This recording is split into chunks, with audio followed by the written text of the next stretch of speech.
Hello there. If it's been too hot and humid of late for you, you're probably really pleased with how this weekend is shaping up. It's been quite cloudy, hasn't it? And noticeably fresher, but not great news if you wanted sunshine at the beach. This was Swanage and Dorset a few hours ago.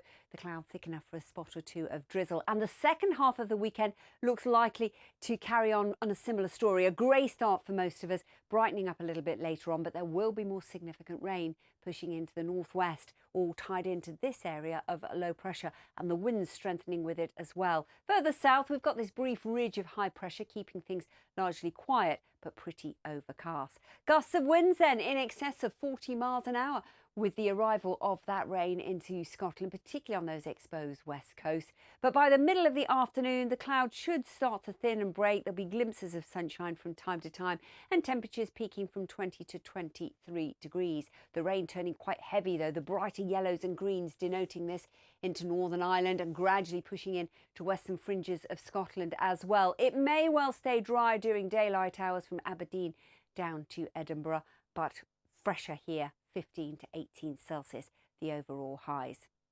Now that area of low pressure is not moving very fast. The warm front eases away, but then as the cold front moves in, we'll see some heavier rain developing. And at the same time, the wind direction coming from the southwest. So that's going to tap in, albeit briefly, to some more heat and humidity. Not for all of us, but central and eastern England, where we see the best of the sunshine, it is going to feel quite humid once again. Some really heavy bursts of rain developing into Northern Ireland and Western Scotland. We'll need to keep an eye on that. That could have an impact. Largely seeing 50 to 70 millimetres of rain before that system clears through. But look at the temperatures, highs of 26 or 27 degrees. That's 80 Fahrenheit once again.